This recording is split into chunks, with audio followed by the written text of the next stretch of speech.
Tashidale, and welcome back. We are in week 7 of the Vajrayogini course, looking at the Vajravarahi Sadhana now by Umapati Deva Pada. And this is the one that we have been studying, so now we're going to actually look at the actual sadhana. And it is arranged in two parts regarding the way the text is laid out. And so there is the actual sadhana text that would be recited, and then there are some instructions or information that are inserted. And she does make a comment, Elizabeth English, the author, makes a comment about she has decided where to make those insertions. That's not the way that it's arranged in the source text. I found that in some places they don't match up really well. Going back to the study part of the sadhana, looking at that, there are places where it refers to something, you go back to that to look at it, and it's not there. So there are a few places like that, not much. Generally it's quite helpful. So also you recall that this is divided into 4 different meditation stages, and so we will be looking today at the first 3, and then next time we will be later on we'll be looking at the 4th stage, and then we will continue with the supplementary information and also the other texts that are a part of that collection in the last class next time. So here on page 227, we're looking at meditation stage 1, which of course is just the single figure of Vajravarahi here. So salutation to the glorious Vajrayogini. So remembering again that the 2 terms are used back and forth, Vajrayogini, Vajravarahi. Then, having saluted the lotus-like foot of the glorious Vajra goddess, by which the encircling noose of conceptual thought is broken asunder, I will carefully relate her sadhana according to the teaching. O Vikramasena. So, in a terrifying cremation ground, on a mountain, in a mountain cave, or near a river, or ocean, or elsewhere in a place pleasing to the heart, the practitioner should contemplate this practice in order to obtain the desired success. So this is what we talked about in the study part, the variety of different locations where the practice can be done. It's very flexible. It gives some suggestions, but then it has some general categories that provide a little additional alternatives available to doing that. Then in number 3, having observed the seed syllable bomb in the heart on the center of a lotus emitting the red glow of a bandhuka flower, it's a red flower, so you might just think of it as a red flower. He should see all about him a mass of Buddhas and so on in the sky, which is irradiated by rays from that seed syllable. Now, of course, you can substitute her for him and so forth in here, the different pronouns that are used. Having worshipped those deities with manifold flowers, incense, lamps, perfumed powders, and food issuing from the rays of that seed syllable, she should perform the 7-fold worship taught by the conquerors. This is the 7-branch prayer. And then he should do the meditation on the 4 sublime abodes, which are the 4 immeasurables. Moving on to the next page. Now these are only on the odd-numbered pages here. The even-numbered pages are the Sanskrit versions of this.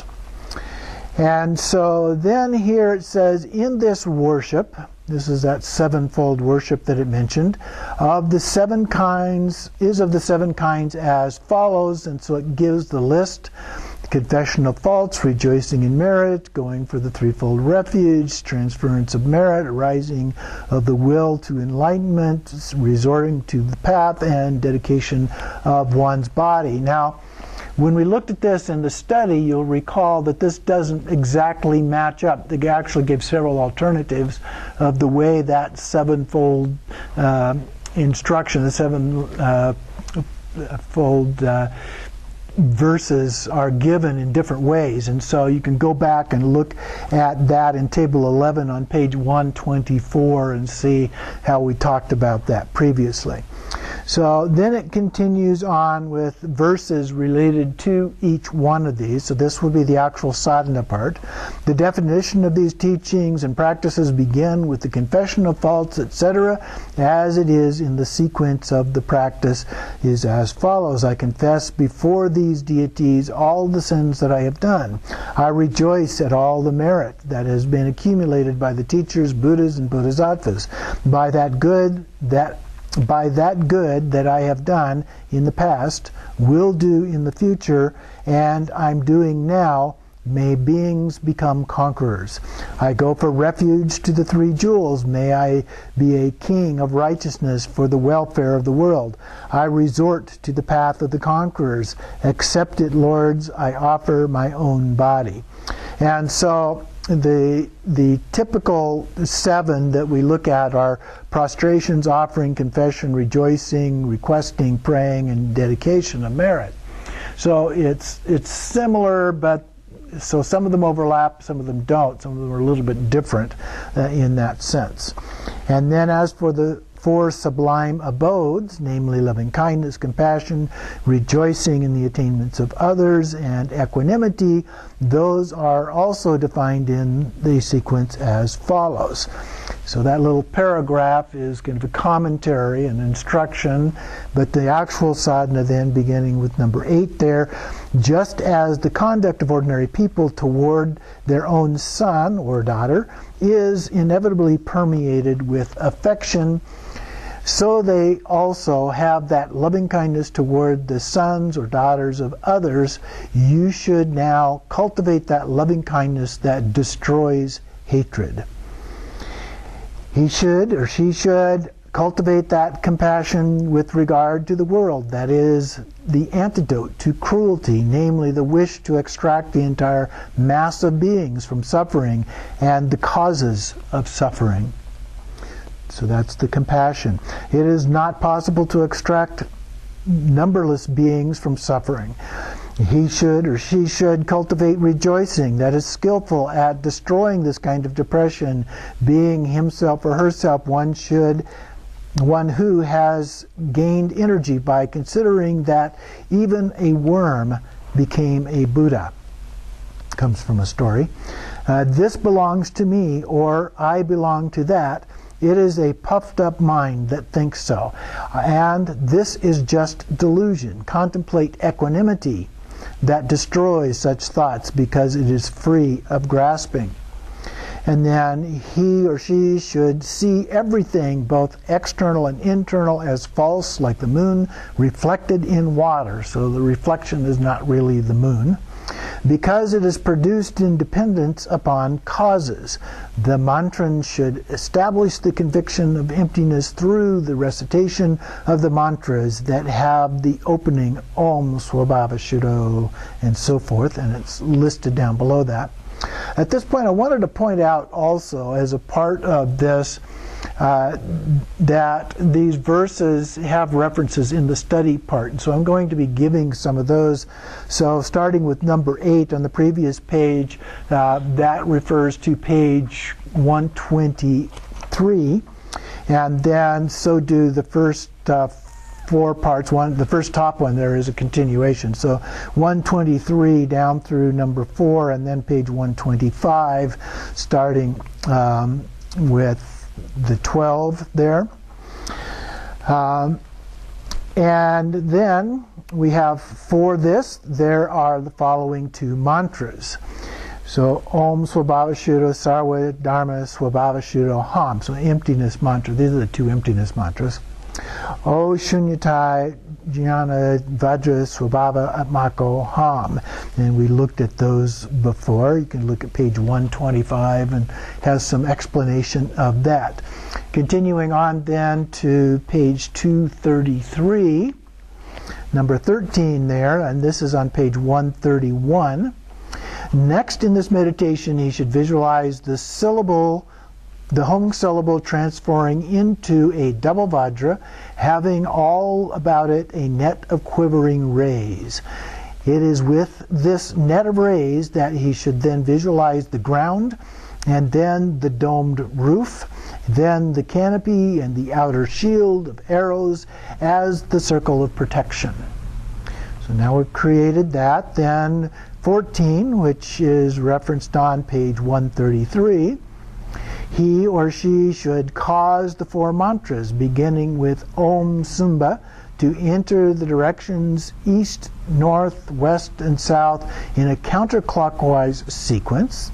He or she should fasten in a place 4 walls that have been produced from a net of rays issuing from those 4 mantras at the very exterior of the circle of protection. There are the 4 mantras are listed below here that are used in several different places here as this part of the practice.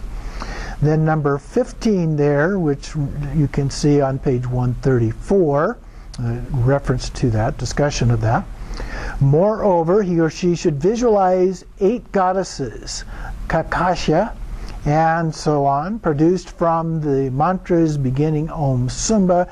He should see them, or she should see them, hammering and nailing down the evil ones which they have made to enter the 8 wells produced from home. And so before we did that, there was this process of nailing things down. And in this visualization, then, these are the 4 mantras so that are being referred to above. And these are discussed on pages 133 and on to 134. So, Om Sumba, Ni Sumba, Hung Hung Pate, Om Grina Grina, Hung Hung Pate, Om Grina Paya, Hung Hung Pate, Om Anaya Ho Bhagavan, Vajra Hung Hung Pate. So here the 8 goddesses are as follows, and I ask forgiveness of my lousy Sanskrit pronunciation here. Kakasya, Ulukasya, Swanasya, and Sukarasya in the cardinal directions, Yamadadi, Yamaduti, Yamadamstrini, and Yamamatani in the intermediate directions. Continuing on page 235 then, this is still being discussed or referenced on page 136 in the other part of the text. So these are all commentary things on this page. The teaching of this is as follows. He or she should give a snap of the forefinger and thumb of the left hand while uttering the mantras beginning Om Sumba, Ni Sumba, Hung Hung Pate, the 4 mantras. He should make the Vajra walls enter into the direction starting at the east in a counterclockwise sequence. They are colored black, green, red, and yellow, extending from the underworld to the sphere of Brahma, burning and vast. Outside the Vajra zone, he should see the 4 goddesses, starting with Kakasya, who are produced from these 4 mantras. At the same time they are produced, he should visualize the 4 goddesses, starting with Yamadati, produced from the rays issuing forth from the corner angles of the 2 mantras that intersect at the intermediate points, starting from the southeast, proceeding in a clockwise direction. Then we have these 8 goddesses, have 2 arms and 1 face. In this context, they are described as spike-shaped beneath the navel, like Vajrakalaya and some forms of Vajrakalaya. In their right hands, they hold a Vajra hammer. In the left, they have in their hands a stake that is in their own form. So the Kalaya type form. We should visualize these 8 goddesses going forth through self-protection to the limits of the universe, fetching the entire mass of obstacles in the cardinal directions and intermediate directions, placing the mass of obstacles in 8 wells that have been produced from the syllable Hung and that are located near the walls of the same color as the respective mantras from which they are produced. staking and hammering the massive obstacles in the recitation of the mantras for staking and hammering down. So there's mantras for each of those, the staking and the hammering. And finally, he should see those 8 goddesses dissolving into the Vajra walls. So these are some instructions in addition to the actual sadhana practice itself. So then continuing on to page 237, in this meditation, the staking mantra is as follows. And so now that is given. Om ga ga gataya gataya sarva dushan pe. Om kalaya kalaya sarva papan pat hong hong hong. Vajra kalaya vajradara Ajanapayati sarva vinanam ka vakchita vajram kalaya hong pe. And then the hammering mantra, Om Vajra Mugara Vajra kalaya taya hong pe. So those are on page 136, and then on the number 16 there is on page 149. Placed in the center of 8 cremation grounds dwelling within the zone of that circle of protection, he or she should visualize with its broadside uppermost inverted a triangular dharmadaya white as the autumn moon and containing a red lotus. So we visualize that. The broadside means the flat part of the triangle is on the top, the point of the triangle is at the bottom. And then the next one is referenced on page 150. In the center of that lotus, between the sun disk and a moon disk, you should visualize the Vam seed syllable in such a way that it is all vividly clear with quivering net of rays emanating from it and the color of blossoming red coral. And then the next one is referenced on page 153. Having sent forth the Buddhas and so on from the net of rays produced from the seed syllable, he or she should make multitudes of people share the awakening of the conquerors. Then he or she should imagine Vajravarahi with the Buddhas and so forth retracted inside her. This is Vajravarahi as the her there, into that same seed syllable. Continuing on the next page, 239, referenced also on page 153 and beyond.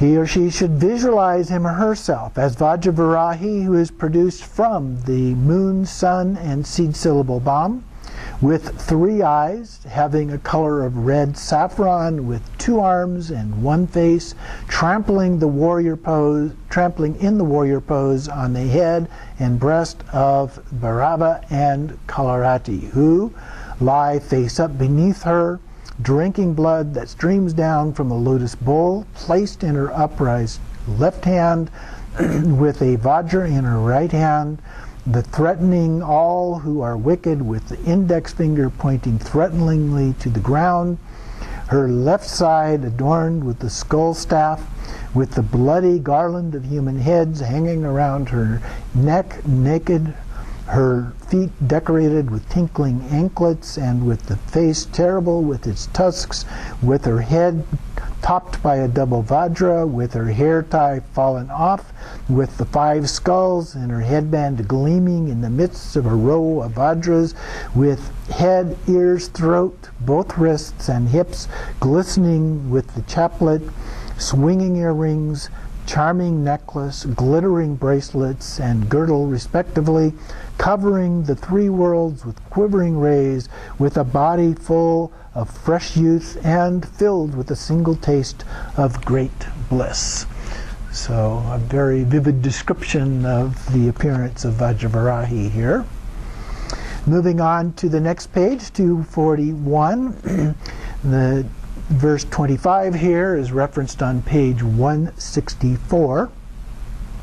And then on this body at the navel, heart, mouth, head, crown, and on all the other limbs, he or she should establish the armor with the 6 mantras and then introduce the knowledge deity into the pledge deity. Remember, we talked about those 2 forms previously. So then there's a comment paragraph here. The 6 armor mantras here are Om Vam, Ham Yom, Hrim Mom, Hrim Hrim, Hong Hong, Pe Pe.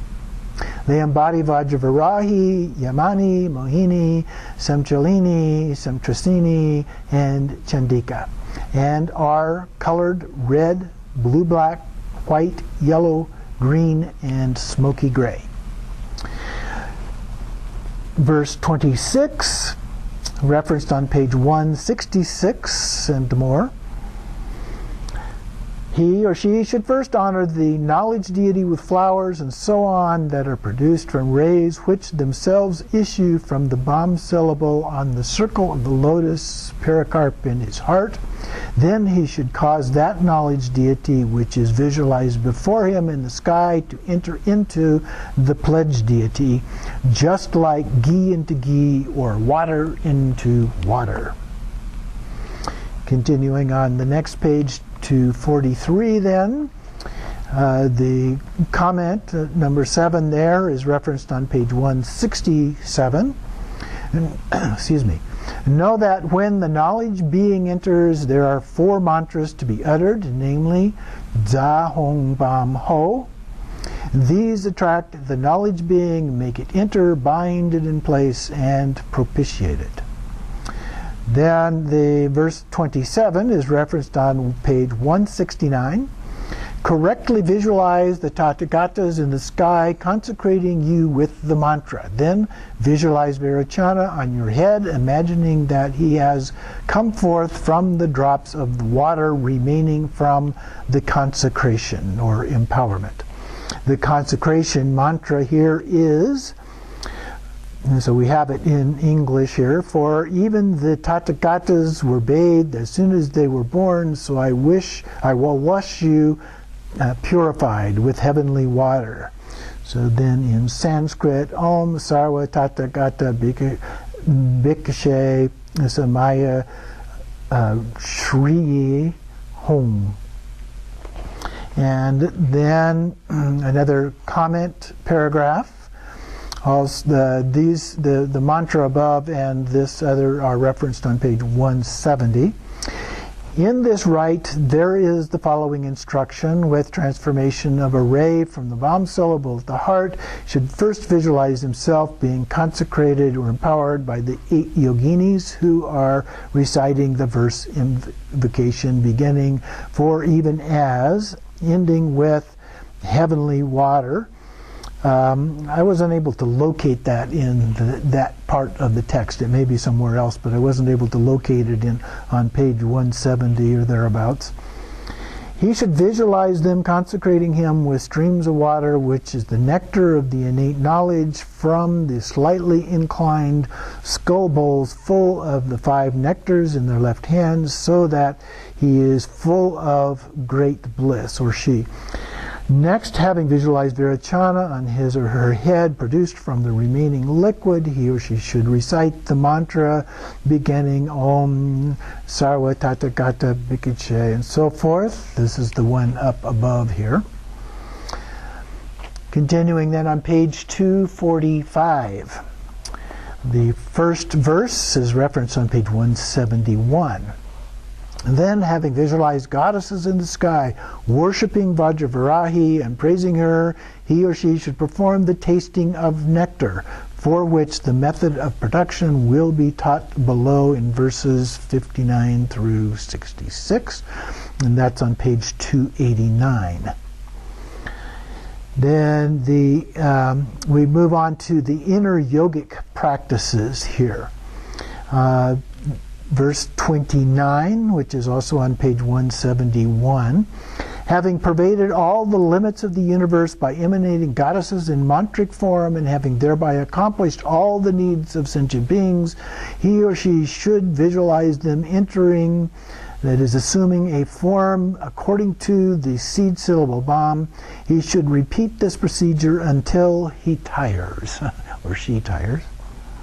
Then verse 30, in order to make his or her mind firm, he or she should visualize a very fine, brilliant ray of light rising from the subtlest resonance of the visualized syllable, or nada, or from the syllable BAM itself, which is located in the enclosed space between the moon and sun at his navel. Now that's a very unusual one. I don't know if I mentioned this before when we were in the study part, where usually you have the moon disk and then the sun disk on top of that. But here the visualization of the seed syllable is actually sandwiched in between the two of them. So there's a little bit of a space with the syllable right in between those, and that's very, very unusual. Then verse 31, in this yogic practice he should meditate upon the yoga of non-perception, the path that is obtained through instruction from a guru in order to obtain the state of clear light, which is the cause of fulfilling the aim of all beings. So the clear light would be a representation of the state of enlightenment. Then on page 247, continuing on with verse 32, which is referenced on page 178. When he or she has grown tired in the meditation, the mantra should utter, according to the rules, the best of the mantras, the 10-syllabled heart mantra of Vajravarahi, which has been compared by the Buddha himself with the wishing tree or wish-fulfilling tree. So that's that case where you get tired of the visualization, you switch to mantra. You get tired of the mantra, you switch to the visualization. And he's very specific here and mentioned which of the mantras to use, which is the heart mantra or the basic mantra, which we'll see here briefly. Then in verse 33, when he is tired of that too, he may end the meditation and dwell as he wishes, providing that he preserves the conviction of his identity with his chosen deity. So once you have done the practice and you get tired, then it's okay to take a rest. But you remain in that meditative state even while you're doing that. In this way, through the constant practice of mantra recitation and meditation, the yogin attains siddhi after 6 months. So this would be a period of basically continuous practice as a part of that. And then verse 34, even one who is not able to practice continuously may attain success if he or she performs a short meditation, which would be the stage 1 meditation that we're looking at right now, in the correct way at dawn, midday, and the close of day or dusk, that is at the times called the junctures. And as we discussed before, there's also a midnight that is sometimes included, but in this sadhana it's just those 3. So if you do it at dawn, at noon, and at dusk, you can do those 3 times a day, and still within 6 months, then you would be able to attain the siddhi of enlightenment. Then in this meditation, the 10-syllable heart mantra is Om Vajrayogini Soha. So it's a relatively short one, easy to memorize that one. Then the procedure for this utterance is as follows. When the practitioner becomes tired of the meditation, he should immediately, or she should immediately be convinced of him or herself as the deity, and then on the basis of this conviction, he or she should see on the moon disk, on his navel or her navel, a red BAM syllable, or the even more subtle nada. So usually the seed syllable has a crescent and a bindu and then this squiggly line. And so that's what he's referring to here, is just the squiggly line. So it's even more focused than on the entire syllable. Uttering the mantra as given, he or she should emanate the multitude of goddesses from the seed syllable or the nada with his outgoing breath. Once he is fulfilled the welfare of all beings in the world through them, the mantra, and once more uttering the mantra, should make the goddesses enter into that very seed syllable or nada on his navel with his incoming breath. Okay, so we're breathing out and breathing in. So we're radiating this out, sending the seed syllable or the mantra sounds out, and then bringing them in with the in-breath. So each breath we have that outgoing and incoming. So in that way, one draws in a thread slowly. So I'm just bringing it in like doing a mantra. So we're breathing slowly in and out. He or she should repeat the meditation in this way until becoming tired. Alternately, he or she should visualize the goddess herself in the same way, but she is to be generated instead upon Mount Meru, which is situated on top of the four elements of wind, fire, water, and earth. These are to be visualized inside the Vajra zone, produced from their own seed syllables, one on top of the other. So I'm not going to go back through that description, but each of the elements have their own color and shape. They're stacked on top of each other, and then the palace is up above that. There's not much of a palace that's described in this one, so you would have the Dharmadaya there, and then the visualization of Vajravarahi, and then the surrounding figures as well. Now we don't have the actual mandala yet, we just have the other figures in the form of Vajravarahi that have come in and then radiate out. So this ends the meditation for stage 1. So it's not a particularly long one. If I were to do this on a daily basis, I think I would probably type up the parts of this that are specifically done in the sadhana, omitting the commentary verses. Just use the book for the commentary verses. That way you would have a nice concise version of it that you could use for actually reciting this as a mantra or as a meditation. So then we move on to meditation stage 2. Now in this particular text, the way this is put together is that we have stage 1, who is the individual deity, Vajravarahi, and then stage 2 we have the fivefold mandala, so surrounded by 4 other figures in similar shape. And then we'll go to the stage 3, which has a total of 15. So in addition to the 5, we add outside of that, or 13th stage, excuse me, outside of that in the inside the walls that were created in the cardinal directions and the intermediate directions. And then in stage 4 we have the entire 37-point mandala, so we add 3 rings of 8 each as a part of that. So the stage 2 is the fivefold mandala. So it's the first ring that is added to that, and this is referenced on page 182. So next, he or she should visualize the 4 goddesses starting with Dakini in between the 4 skull bowls, or, so there's skull bowls that are in the intermediate positions, or in addition, 8 goddesses beginning with Kakasha. Alternately, the knowledgeable practitioner should do the extended meditation with the 24 goddesses, starting with Prachanda seated on the 3 circles of body, speech, and mind. This would be the complete mandala. So that's the stage 4 version there. So in verse 36, the second part of that talks about the 8 goddesses. So that's actually stage 3. And then the next verse is referring to stage 4.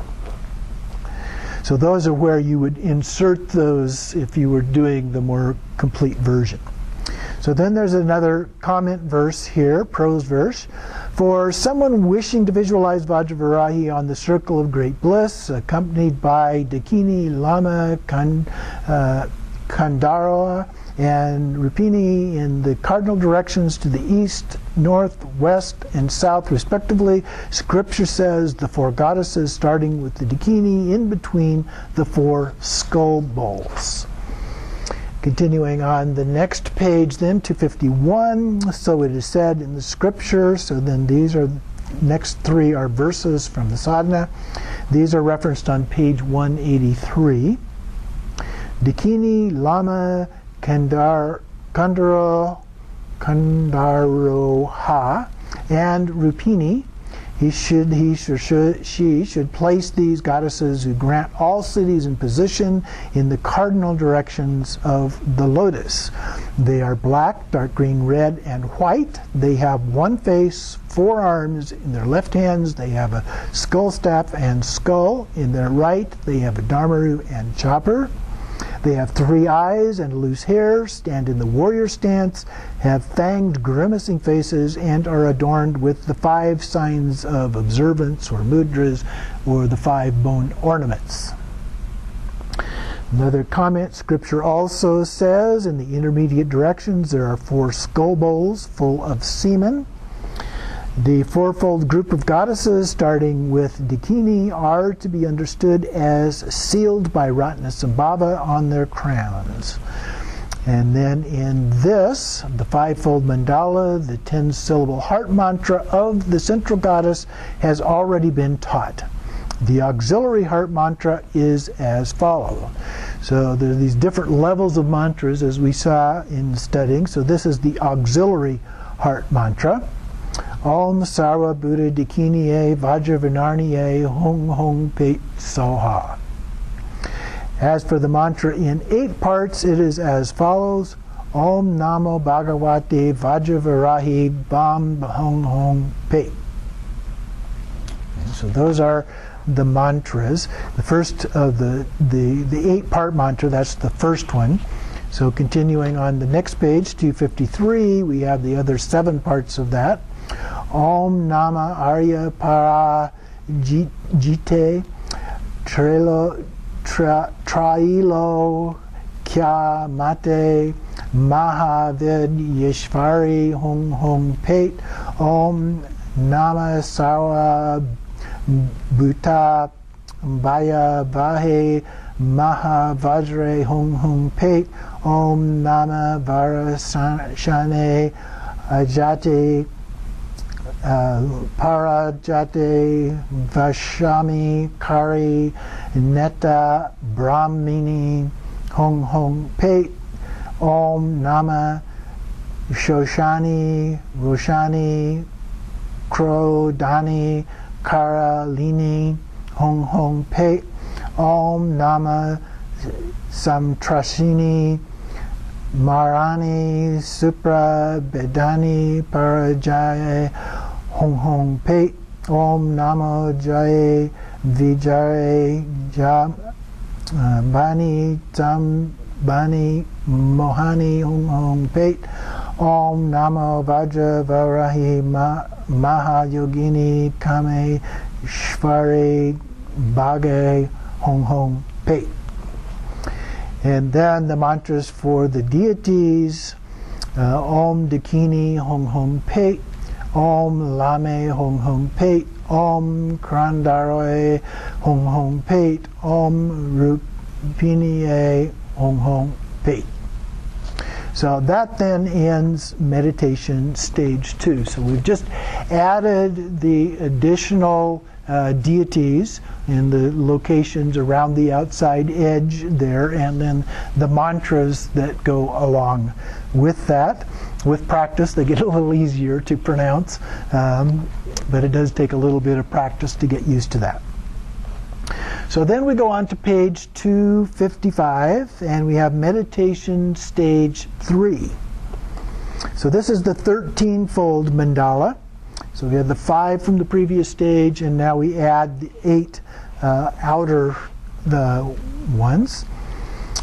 So now for someone wishing to visualize the circle of the great bliss, namely Vajravarahi, along with the goddesses Kakashi, Ulukashi, Nashya, and Sukarasya, installed at the gates to the east, north, west, and south, in the cardinal points counterclockwise, and Yamadadi, Yamaduti, Yamadamshrini, and Yamamatani placed in the corners to the southeast, southwest, northwest, and northeast. In the intermediate points clockwise, the scripture says, or in addition, he should visualize the 8 goddesses beginning with Kakasya. So those are referenced on page 182. If you want to look at more of the detail for that. Then there's additional commentary here. Number 14, the 4 goddesses, the crow face plus the owl face, the dog face, and the hog face have the faces of their names, but the 4 goddesses, Death's Tooth plus Death's Messenger, Death's Fang, and Death's Destruction, have human faces and are of 2 colors. It's because they're at the intermediate sections between the 2. So if you look at it as a square and draw lines across it in an X, then they're the ones standing in the corners of that. So the line goes right through their body, so they're half one color and half the other color. 8 are sealed with a Mogasiddhi at their crowns. They are similar to the 4 goddesses on the petals, starting with Dakini, and have further distinguishing feature of corpse thrones. It is taught in scripture. And so now we have verse 41. Just as of Dakini and her crew, so with some differences, the 4 goddesses, Kakashi and so forth, etc., and the 4 goddesses of the intermediate directions with their charming 2 colors. 8 have corpse thrones. They are very fearsome and are intent upon accomplishing the welfare of all beings. So then we move on to page 257 here. We have the mantras. Om Kakashe Hong Hong Pate, Om Ulukashe Hong Hong Pate, Om Shavanaz She Hong Hong Pate, Om Sukarashe Hong Hong Pate.